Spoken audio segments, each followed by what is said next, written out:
And we're back with some more oxygen not included. And today we've got to finish something. We've got to finish a rocket. Now, there is some problems with this, as we're going to need stuff like, say, uranium to make this rocket work if we're going to stick a nuclear reactor in it. And unfortunately, we don't have a lot of uranium on this map. We do have some, but I don't think it's enough to be really running a reactor flat out for a long period of time. We could probably keep it running for 40 or 50 cycles, but we would prefer to run it a bit longer. There's another batch over there, but that's it. So I'm thinking we're going to send out a mission to go grab us some nuclear bees. As far as I'm aware, there's actually a bunch of radioactive bees over here on Cimmerian, whatever it's called. However, that will have to wait. For now, I want to get a start on this rocket. We have viewed other people's designs. It's time to now take all of that information and make our own rocket. First comes the airflow tiles down the bottom to at least give us something to walk on. Damn it, Matthew. Get out of there. Ah, yep, and... Oh, how did they get out of it? And Matthew? Some of them magically escape, others not so lucky.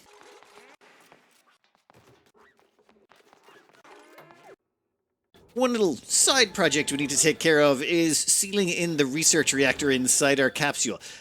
The smart way to do that, or the semi-smart way, is to put a big thick layer of something around it. Instead of putting in, say, something like lead tiles or plastic, you'd have to put in about 2 or 3 layers to stop all that radiation escaping. There's just so much of it. Instead, what we're going to do is we're going to chuck on a whole bunch of refined carbon. There's a nice way to make refined carbon. However, there's good ways and bad ways to do it because there's this sort of lensing effect that can happen. It's very weird. So let's just take this example here. This is 9,120 rads. This is 9,120 rads. It's just the distance it is away.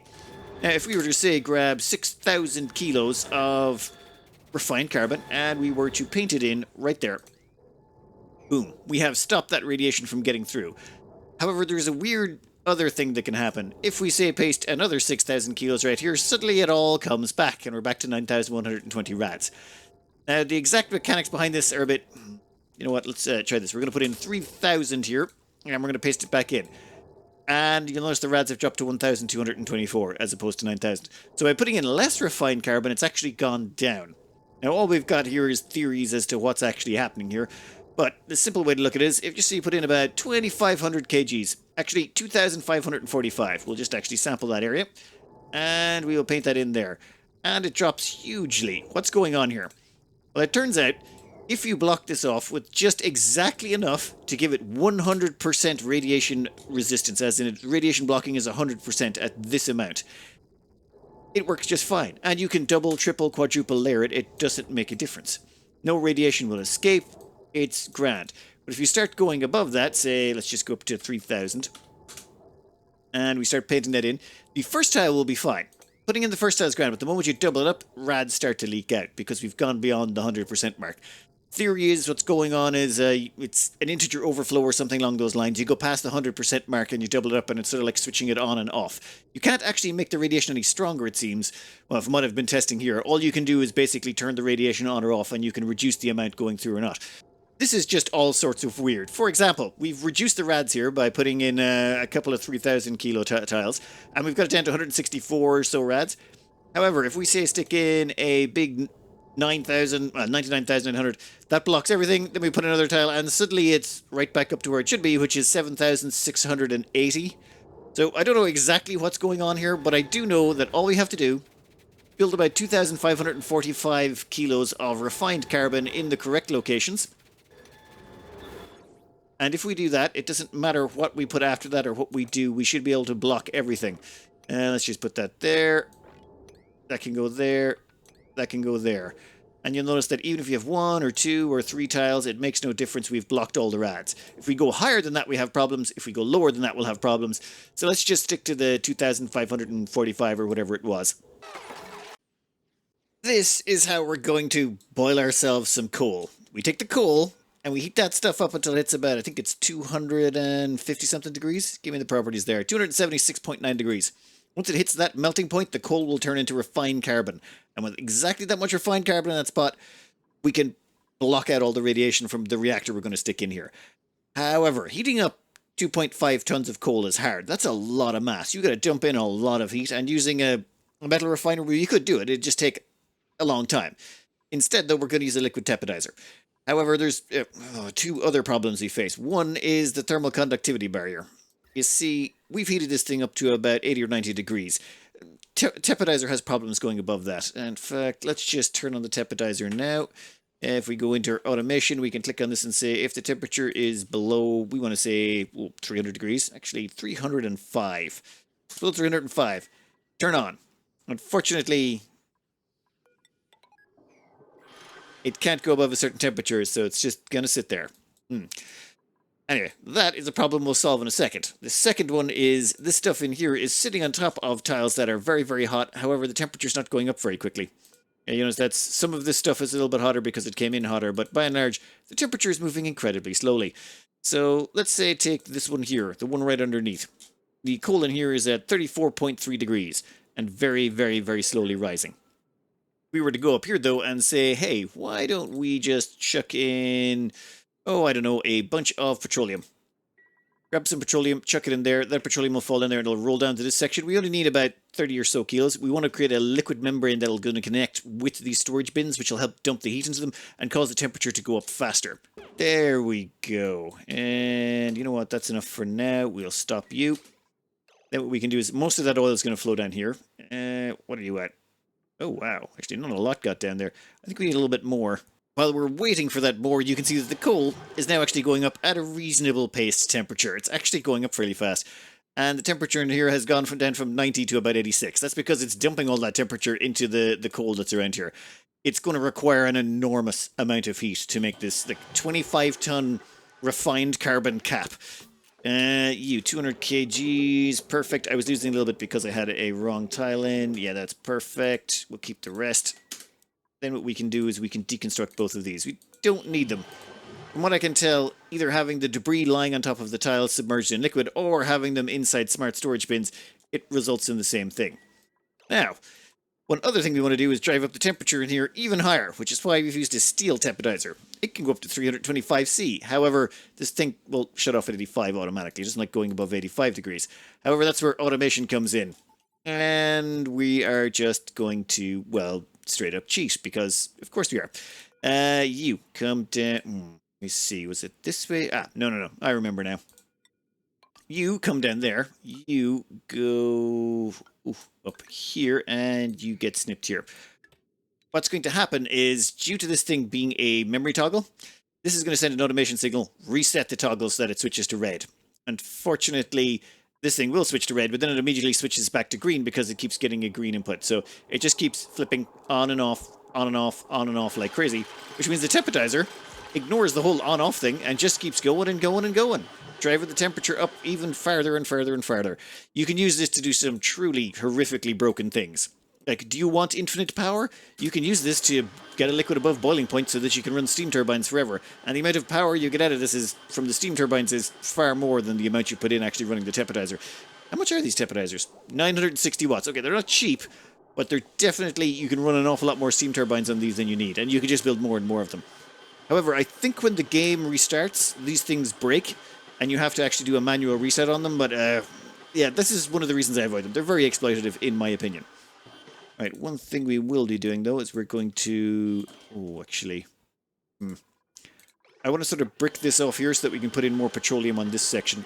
And how are these bins doing? Ooh. You know, let's do maybe a little bit of a control setup. Once we've got this set up, we'll remove one storage bin and leave one piece as debris on the ground and see which one increases in temperature faster.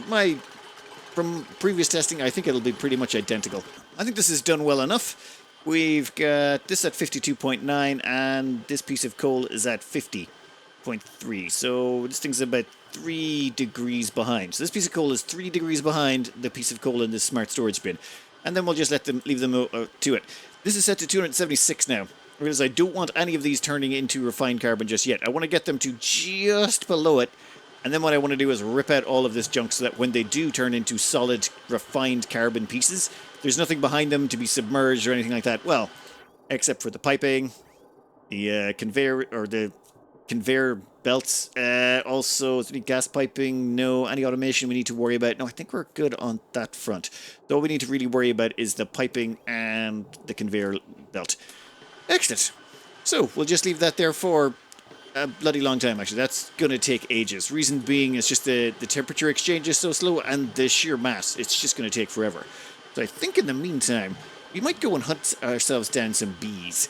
So while this slowly, ever so slowly heats up, oh my god, it's going to take ages. It's 25 tons. I was kind of expecting it to take a while one way or the other. In here, we're making some changes. We're going to go and get ourselves a bee. Now, to bring the bee back, we need to keep it, well, either somewhere incredibly cold because it can't survive anywhere below. Anything above 0 degrees will kill it. So I'm thinking we keep it in a vacuum. We'll chuck it in here. I think we've actually managed to vacuum it out. There we go. Perfect. So we vacuumed this area out. We can deconstruct this.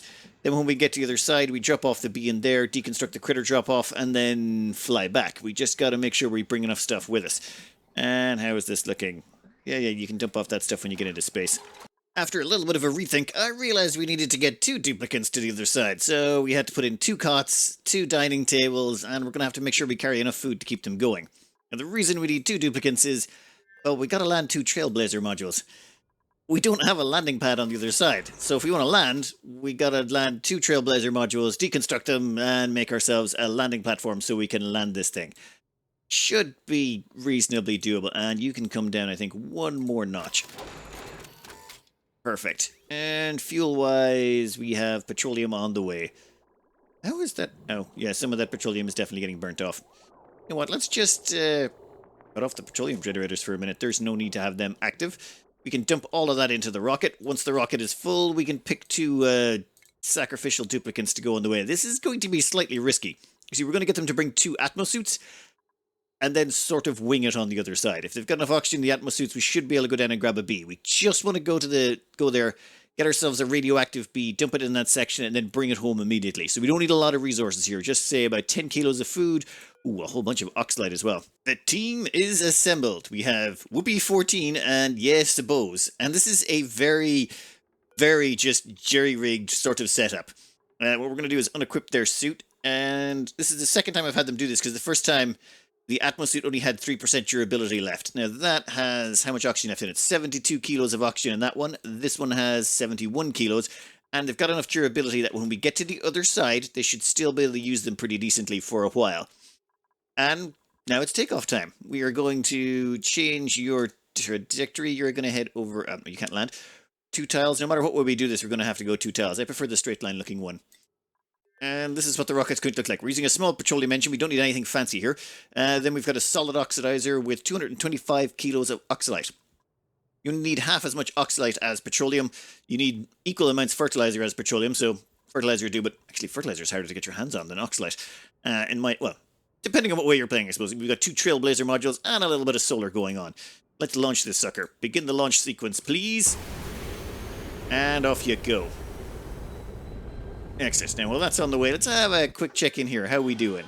You're up to 123 degrees. And our tepidizer is still flicking on and off like crazy. Yeah, I should probably go a little bit over this again.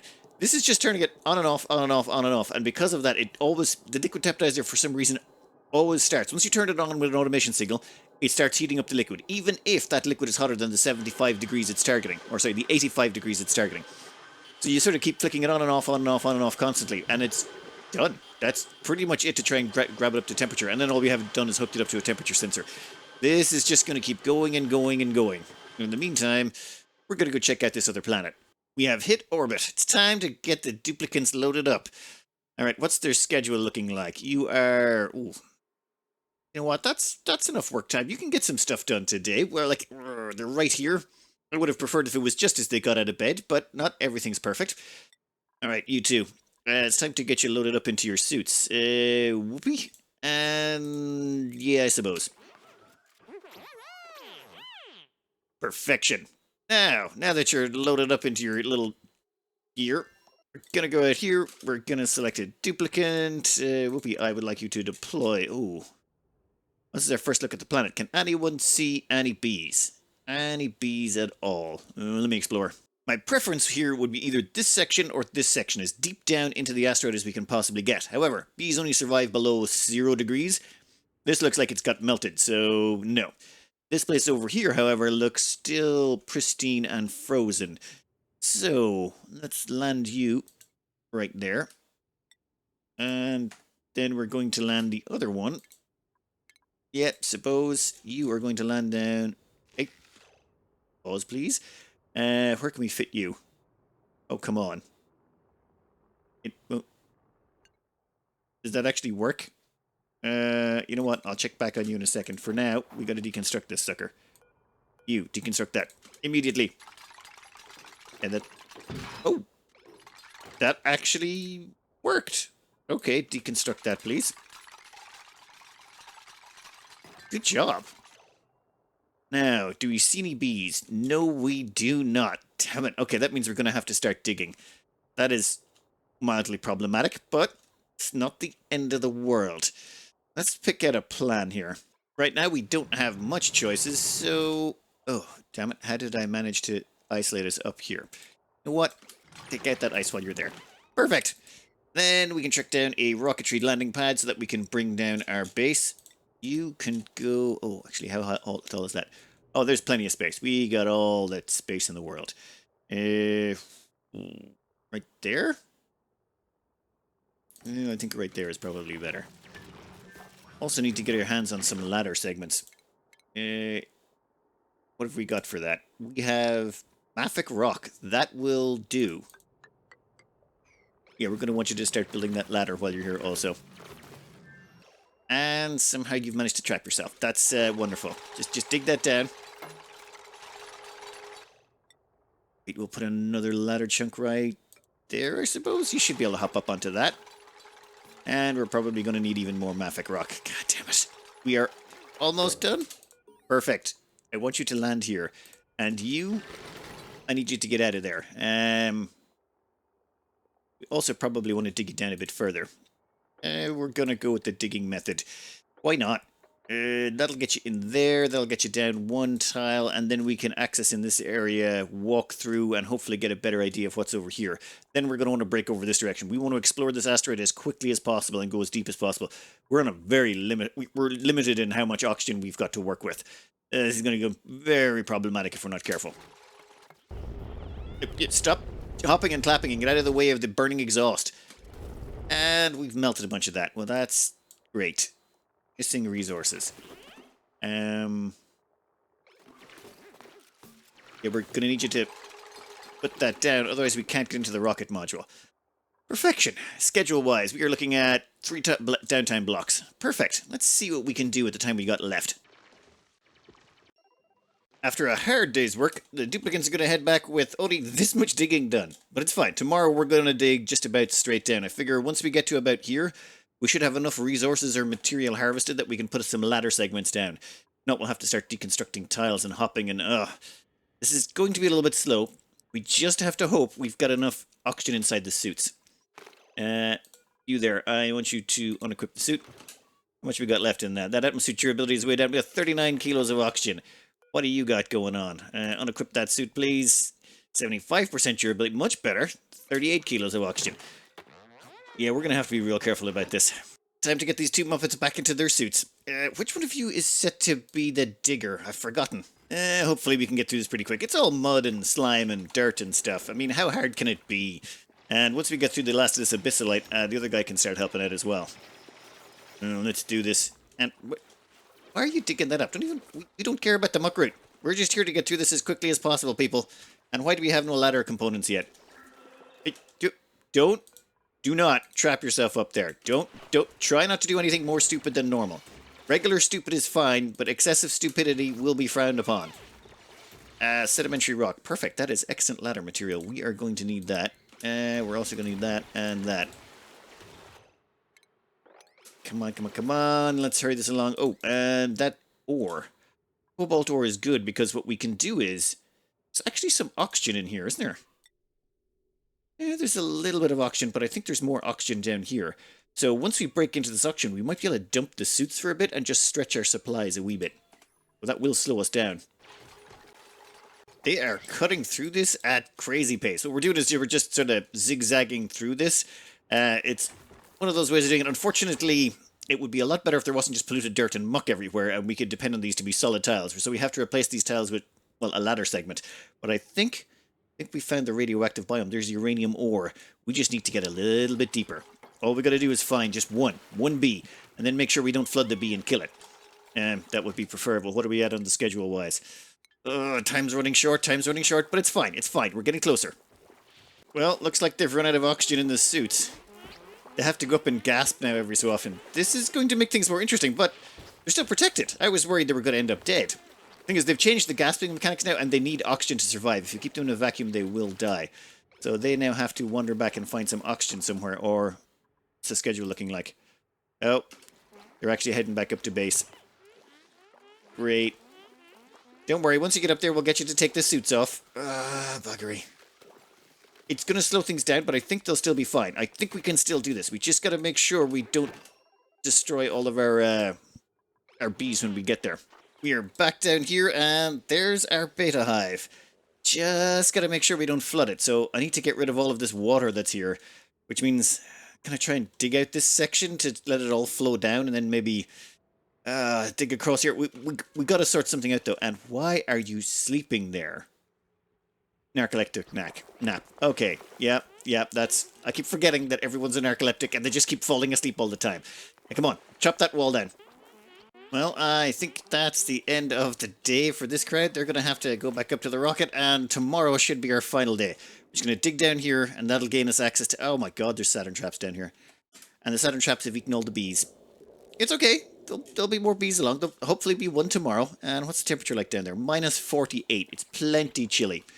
Alright, we'll take them out of their suits for the night, let them get a good night's sleep where they're not choking, and it'll be grand. These two are just having the worst time, and... Oh, great. All of our food went off. Well, that's a problem. What's your calorie levels at?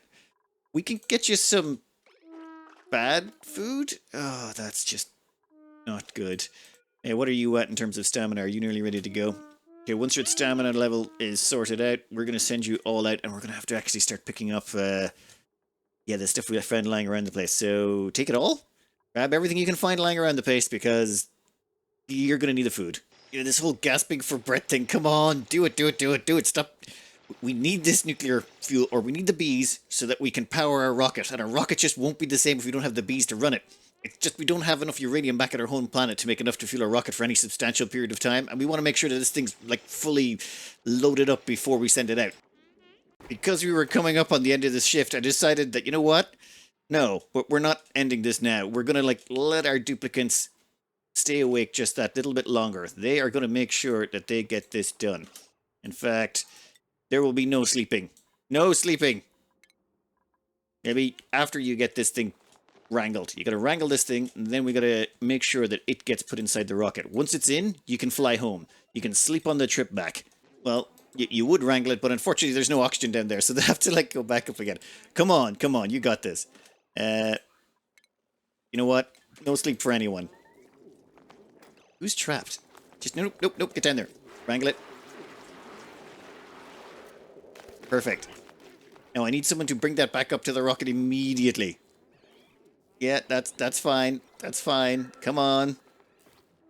And is that a narcoleptic nap? Yep, that's a narcoleptic nap, which means it's going to improve your stamina a bit, but that's okay. That's okay. We can wait. Someone's going to grab the bee. Someone? Anyone? Seriously? You're going to go to the toilet. So close. This is incredibly frustrating. Between the gasping for breath and the narcoleptic naps, trying to get them out of here, they just keep dropping them again and again and again. It's so frustrating. You just want to punch them in the face, but you can't. Yep, that's it. Okay, they're gasping for breath. Now, get it all the way to the shuttle. If you can get it all the way to the Yep, suppose. That's just what it is. Okay, come on. Maybe should have made a massive ladder system that they could drop them down. And they've dropped one. Okay. Rope that in. What's your stamina at? Oh, like I was thinking we could just keep them awake because their stamina wouldn't run out. They're down to 7% stamina. They're gonna, like, have to collapse into a... Are you just... Oh my...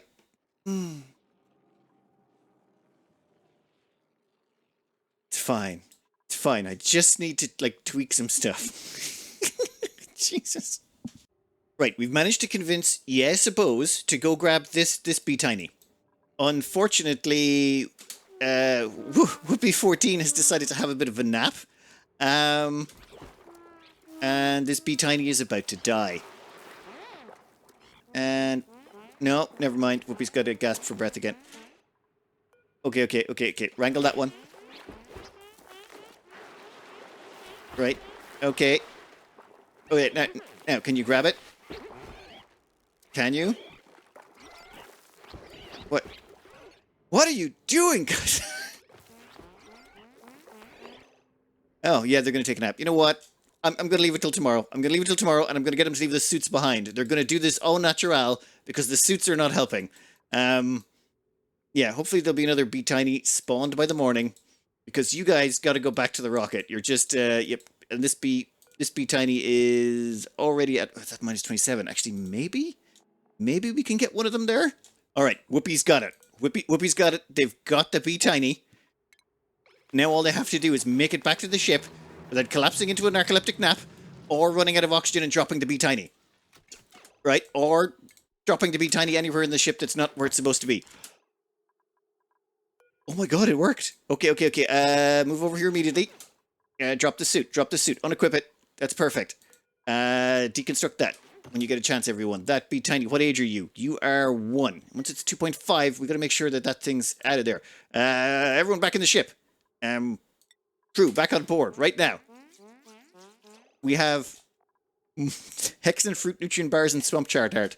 I know it's not tasty, but you know what? I don't care. You'll be fine. Come on, where's our other crewmate? Where are they? Finally, they're on board. Okay. That's everyone on board. Yeah, you can drop this suit. Unequip it. It's fine. Okay. Homeward bound. No, they've collapsed into unconsciousness. Well, yeah, their stamina had gone too low. All I need you to do is get us off the ground, buddy. Get us off the ground. We'll be on our way back home. No one? Oh, deconstructing that. Yeah, actually, that's a good idea. Seriously? Why is no one launching this ship? You're killing me here, people. You're killing me. Oh, it's the auto deliveries. It wants to try and finish the Trailblazer module, so we just have to cancel those.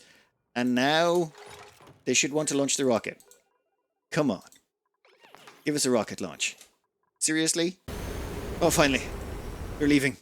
That's excellent. Now we can put you back on a normal schedule. We'll give you some downtime so you can grab a snack. We'll give you some bedtime. Go for it. You did well. You did very, very well. These are the 2 hardest working dupes of all times. Their stress levels are absolutely cataclysmic. But it's fine. It's fine. Probably? Yeah, just so long as you last all the way home and don't do something stupid like break the vacuum seal in there. Tiny baby, what is your temperature? Minus 18.3. And they've made a beta hive.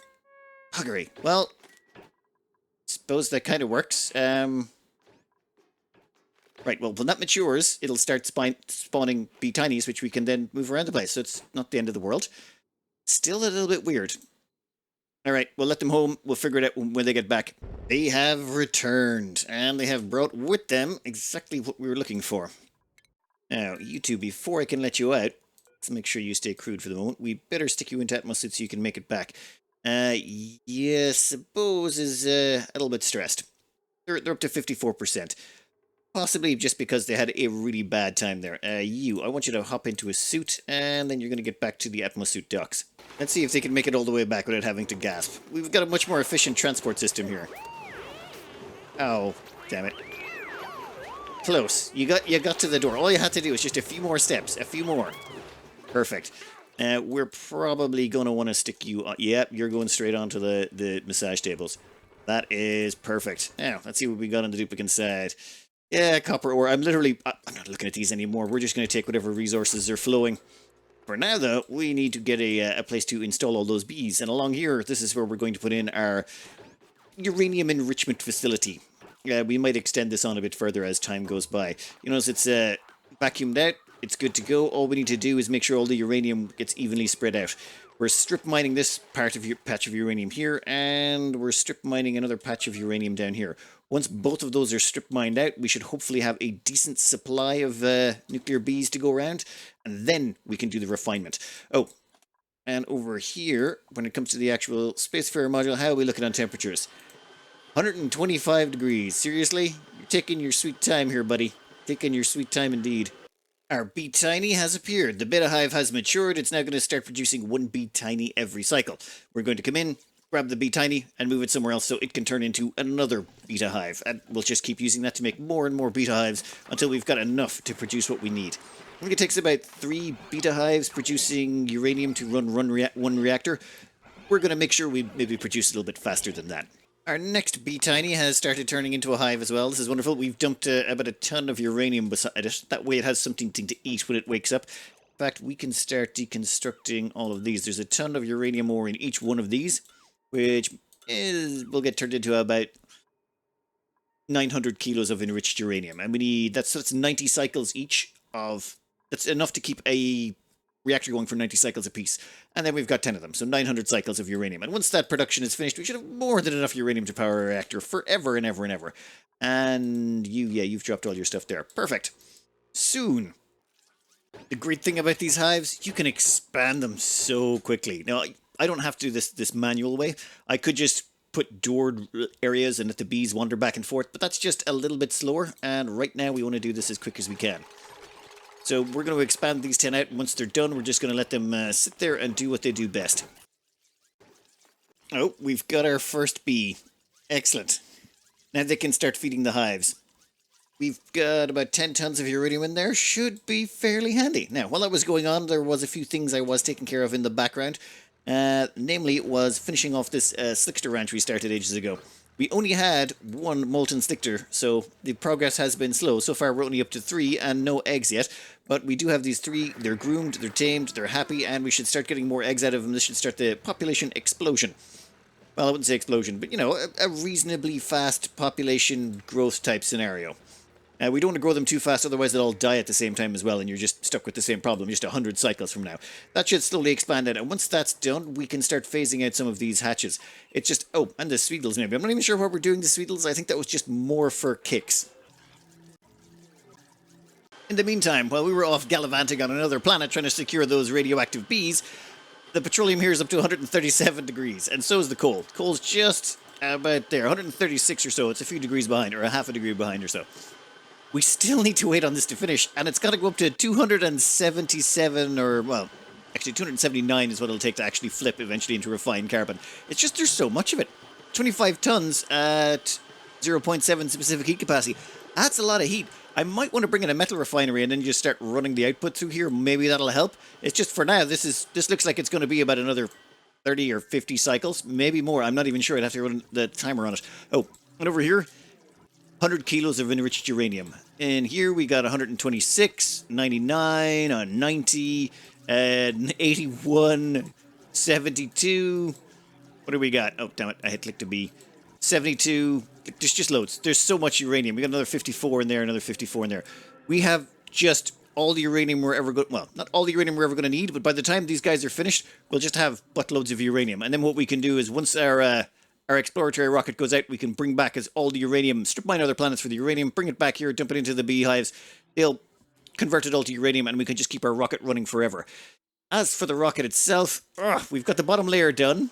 Got this section in. We haven't got into the actual core storage area, but I've stolen a bunch of ideas from all the suggestions that were provided, and I think we've got something that will look a little bit ridiculous while also being quite functional. You know, just exactly what you're looking for. But that's all I've got time for today. Sorry about delay getting this episode out. It's just there was a lot of kinks getting all of this sorted, going to the other planets, getting the reactor set up, all that stuff. However, I am confident by next episode we'll have our reactor rocket out and about exploring the planetoids. We definitely do have to get our hands on some supercoolant, but we can do that in our rocket. Anyway, I'm going to cut this out here. I hope you enjoyed it. Good luck.